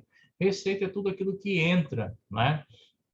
Como ganho financeiro. E aí pode ser juros de investimento, pode ser o teu salário, pode ser um auxílio do INSS, pode ser aposentadoria, né? Pode ser receita de aluguel, pode ser receita de fundos imobiliários, dividendos, né? Tudo que entra para o teu caixa é considerado receita. E o que seria despesa? Tudo que sai. né? Que normalmente são as dívidas, são os impostos, é o cartão de crédito, é os empréstimos. Então, tudo isso são as suas despesas. Mas eu tenho que controlar essas receitas e as despesas para ter um diagnóstico, uma saúde financeira. E aí, quando eu falo dessa saúde financeira, para que eu faço um orçamento familiar? A ideia de fazer um orçamento familiar consiste em 3 passos. Primeiro, eu tenho que ter uma disciplina. Qual é a disciplina? Eu tenho que manter os gastos dentro da margem que eu tolerei, né, de endividamento. Segundo, para que eu guardo dinheiro? Para que eu quero economizar? Eu vou guardar dinheiro, mas eu guardo dinheiro em prol de quê? Uma viagem? Comprar um apartamento? Uma casa? Então, dentro da teoria do planejamento, senhores, e isso já foi defendido por alguns autores, vocês podem até pegar um livro do Robert Kiyosaki, Pai Rico, Pai Pobre de Investimentos, e você vai ver lá que o maior risco de uma pessoa é ela não saber quanto ela custa, né? Então, você precisa, né, ter um objetivo. Vou guardar dinheiro para quê? Né? E vai guardar dinheiro em prol disso. Né? E o horizonte? Defina o tempo. Né? Quantos anos eu quero chegar em 1 milhão na minha conta? Quantos anos eu quero ter 100 mil? Quantos anos eu quero comprar um carro? Quantos anos eu quero comprar uma casa? Você vai definir essa meta, né, e vai guardar dinheiro em prol disso e apertar os cintos para reduzir o custo. Tá? Quando a gente fala de gastos, né, quais são os gastos? Eu tenho que conhecer meus gastos, eu tenho que saber os gastos fixos, que são aqueles que todo mês vão aparecer: aluguel, condomínio, prestação, empréstimo e outro. Eu tenho os gastos variáveis: luz, supermercado, água, gás, né, que eles vão aumentando com o tempo ou reduzindo. E tem os gastos eventuais. O que seriam esses gastos eventuais? IPVA, IPTU, matrícula de menino, compra de material, fardamento, né? Imagine você, né? Você já sabe que vai pagar o IPVA do seu carro ano que vem. Já sabe quanto custa. Vamos supor que, exemplo, o IPVA do teu carro custa 300, que ele já é um carro usado. Vamos dar exemplo. E aí você pode muito bem pegar 300, dividir por 12 e guardar esse dinheiro numa aplicação financeira. Quando chegar lá, você paga o teu IPVA e ainda sobra os juros para você, né? O teu IPTU, sei lá, o teu IPTU custa R$ 500. Tu tem mania de pagar parcelado. Mas vamos supor que agora tu queira pagar à vista, para não ficar com aquele parcelamento de boleto. Tu pode dividir R$ 500 por 12 e ir guardando em um investimento de renda fixa, né? Quando chegar no outro ano, tu resgata esse investimento, paga o IPTU e fica com juros. A mesma coisa a matrícula dos filhos e por aí. E você tem que também ter uma estimativa de lazer. Quanto que você gasta para lazer, para se divertir, para tomar cerveja, fazer o churrasco, sair com os amigos, aquele negócio todo, ir para a igreja, sei lá, alguma coisa que te deixe zen, né? Você também tem que ter um gasto relacionado para isso, porque é saudável, tá? Para que você guarda dinheiro, senhores? Nós guardamos dinheiro para gastar melhor e de forma mais consciente, mas você vai gastar dinheiro de qualquer jeito, tá? Então, você vai definir, ó, o valor máximo para cada gasto, aplicar os recursos de pagamentos para gastos extras, definir um valor mensal para investir, tá? Como se fosse um pagamento. Isso é importante, porque ninguém faz isso. Ninguém investe como se fosse um pagamento. E vai planejar o orçamento familiar à risca. Quando a gente fala de planejamento familiar, tem que envolver todos da família, pais e filhos. Né? Se você é sozinho, é mais fácil. Tá? Então, é lá. Ativos, como eu falei, faça da sua vida igual que fosse uma empresa. Ativos é o que você tem a receber. Passivo, né, é o que você vai ter a gastar, né? E o patrimônio líquido desse cara, desse investidor, dessa pessoa que está fazendo o orçamento, é nada mais, nada menos do que o ativo menos o passivo, né? O resultado é o patrimônio líquido. E aí, quando a gente fala de endividamento, qual é o grau de endividamento que você tem? Você vai pegar o passivo, que são as tuas contas a pagar, dividir pelos ativos, que são as tuas receitas, né? Vai dividir um pelo outro e multiplicar por 100. Se teu grau de endividamento ultrapassar 30%, está na hora de você rever seu planejamento, tá? Isso pode estar comprometendo você, né? E aí, todo planejamento eficaz, ele necessita com que eu tenha também uma parcela de conhecimento do mercado financeiro. Para quê?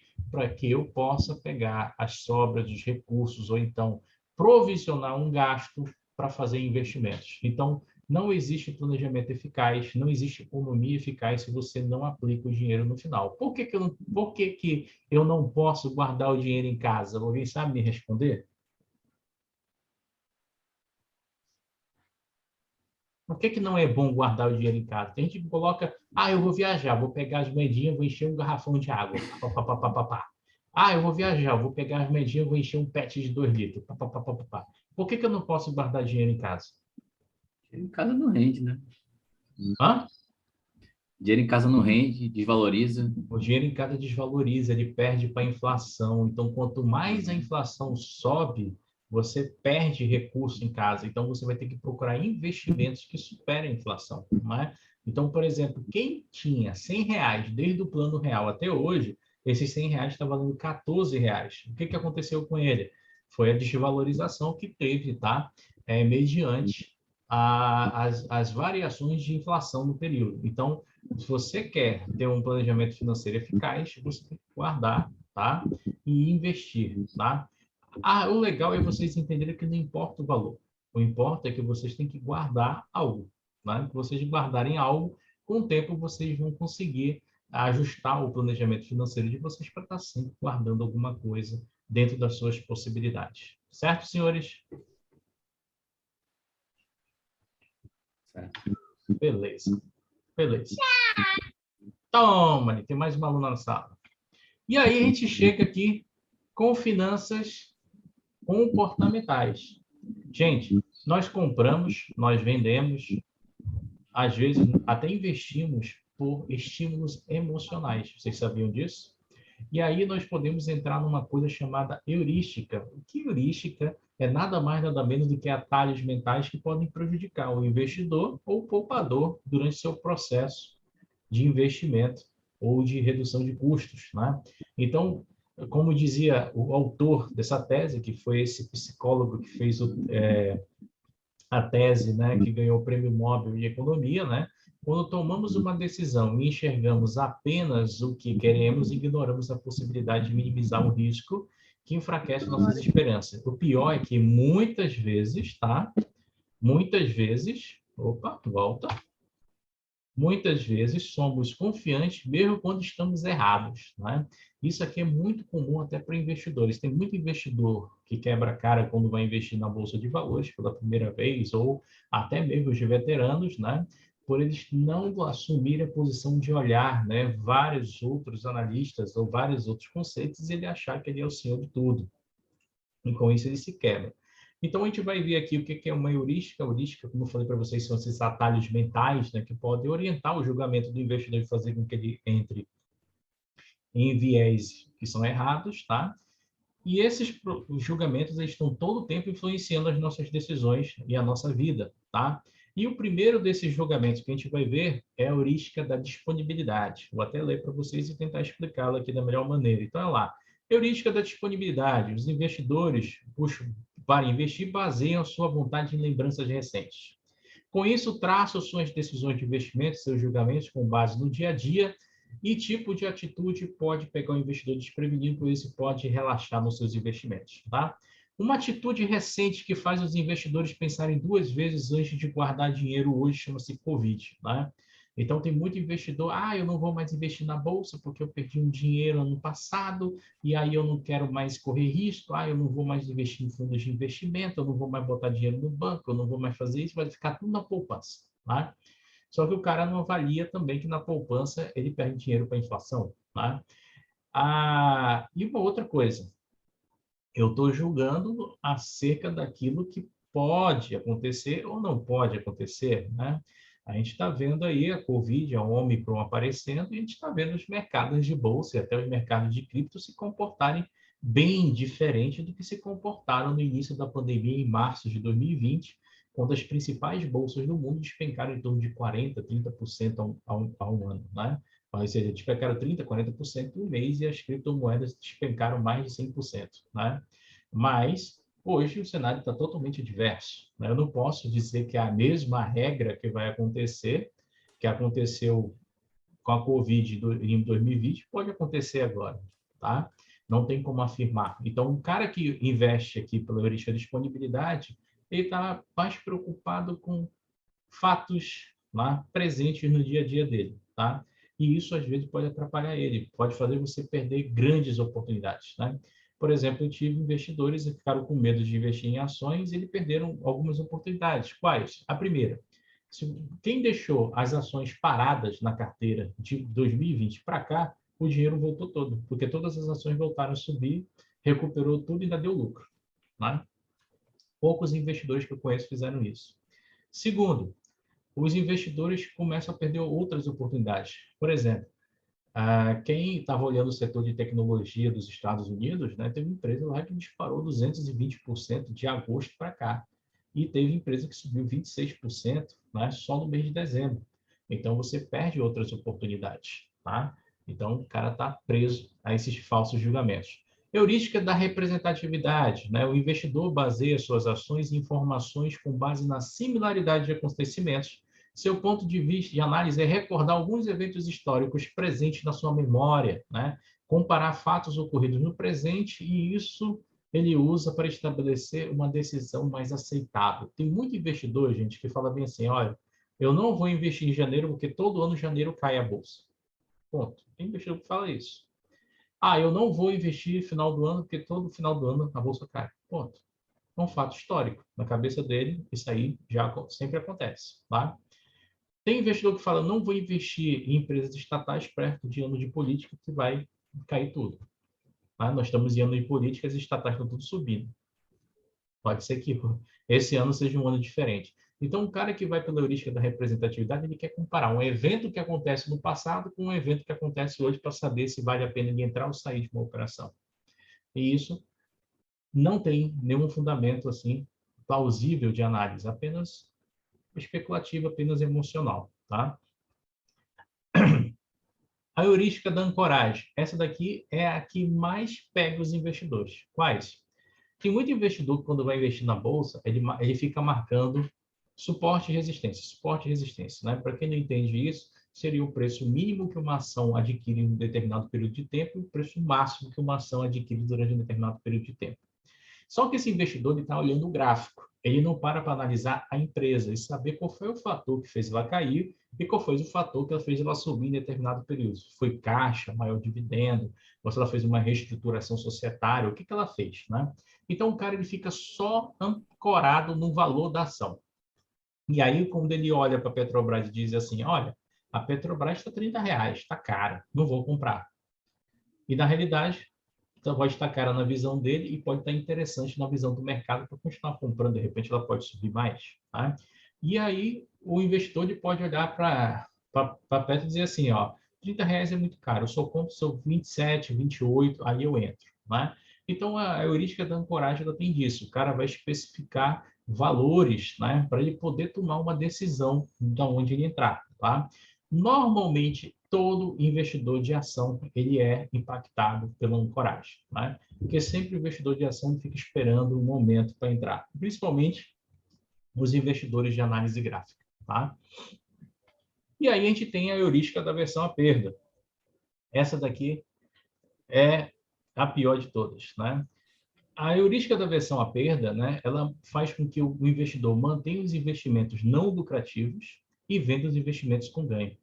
Em outras palavras, troca o certo por duvidoso. Vendemos investimentos líquidos e bons com medo de oferir perdas e permanecemos com outros ruins sem expectativas de bons retornos. Então, o que acontece? Muitas das vezes, o investidor que vai operar no mercado de ação, tá? Que vai operar no mercado de ação, ele acaba ficando com uma ação, tá? Que ela desabou por um sentimento. Eu gosto do papel da empresa, mas ele não analisa os fatos que fizeram aquela empresa cair, né? E muitas das vezes ele vende algo que está muito bom na carteira dele, que está ganhando, que está tendo retorno, que está pagando dividendos, porque ele acha que vai cair a qualquer momento. Então, essa é a heurística de trocar o certo por duvidoso. Existem autores do mercado de capitais que falam o seguinte, é muito mais fácil um investidor assumir um risco do que trocar um lucro. Tá? Ou seja, tem muito investidor que eles preferem ficar no prejuízo do que assumir lucro, tá? Isso é muito comum no mercado de capitais, tá? Efeito de estruturação, que essa análise de comportamento ela pode dar, é o fato que ocorre quando a disposição de assumir o risco depende de seus resultados e potencial. São enquadrados positivamente ou negativamente. Pessoas são muito mais aptas a arriscar para evitar uma perda do que para um ganho. Ou seja, Quando o investidor, foi justamente o que eu tinha falado antes, tem muito investidor que vai entrar no mercado de renda variável, vai entrar no mercado de cripto, de ações, que ele faz qualquer coisa para evitar uma perda, tá? E às vezes esse qualquer mecanismo que ele utiliza acaba trazendo mais prejuízo para ele do que lucro, e quando ele tem um lucro ele não quer fazer a realização, ou então ele não quer investir mais, né? Porque o investimento em renda variável ele é muito parecido com aquele ditado de futebol. Por exemplo, se o time está dando certo, você investe mais, tá? Quando o time começa a perder fôlego, você saca tudo. Essa seria a análise mais plausível, tá? Pode, de certa forma, induzir indivíduos ao erro, tá? Então, você vê hoje uma crescente de investidores que eles estão muito ansiosos para fazer lucro rápido na bolsa, quando eles começam a perder um pouquinho, eles já estão resgatando tudo, né? E aí, de repente, o papel inverte contra ele, começa a dar um lucro, ele fala, depois ele vem para você e fala bem assim, poxa, se eu tivesse continuado, se eu tivesse ficado, se eu tivesse comprado mais, se eu tivesse feito isso, se eu tivesse feito aquilo, eu tinha conseguido ficar com esse ganho todo. Então, os investidores eles são propensos a isso, tá, gente? É humano isso, tá? É humano, tá? É um movimento mais humano. E aí nós terminamos aqui a nossa aula de hoje, tá? Então, nós terminamos aqui a parte de ética, terminamos aqui a parte de comportamental, tá? Eu acho que eu enchi o saco de vocês com tanta legislação hoje, né? Então, o que a gente vai fazer? A gente vai dar uma pausa aqui nesse assunto. Amanhã, a gente entrará em economia e finanças, tá? Por que economia e finanças, tá? A gente não vai entrar hoje, porque é um assunto que a gente precisa ver com mais detalhe, tá? É um assunto que cai misturado com todos os assuntos de investimentos, e aí a gente vai trabalhar ele com mais cautela, tá? Então, a gente vai ver o que é PIB, o que é taxa, o que é juros, vamos ver matemática financeira, né? Vamos ver algumas teses e vamos seguir adiante, tá? Terminamos noções de economia e finanças, nós vamos entrar no nosso primeiro módulo de investimentos, que a gente vai falar sobre o mercado de renda variável, vamos falar de ações. Depois de terminar ações, vamos ver renda fixa, ou melhor, derivativos, tá? Depois renda fixa, e renda fixa pública e privada, fundos de investimento. Certo, senhores? Paulo, rapidão. Pode falar. Tem cálculo de matemática financeira na prova? Tem, mas é mais assim, tu olhar a questão e ver a fórmula. Não é assim para você escrever a fórmula, tá. entendeu? É tipo assim, você Beleza. vai ver lá a fórmula da matemática financeira, aí já vai ter a resposta já com ela preenchida. Aí você vai só marcar, entendeu? Beleza. Não é nada muito difícil, não. A gente vai passar alguns modelos aqui para vocês, tá? E também tem alguns bizus aí para a gente conversar. Então, eu vou me despedindo de vocês por aqui. Amanhã, mesmo horário, tá? Vamos seguir, tá? Abraço, senhores. Fique com Deus. Abraço, boa noite, obrigado, Paulo. Nada. Boa noite, Boa noite. Boa noite. Obrigada, professor. Boa noite. Boa noite.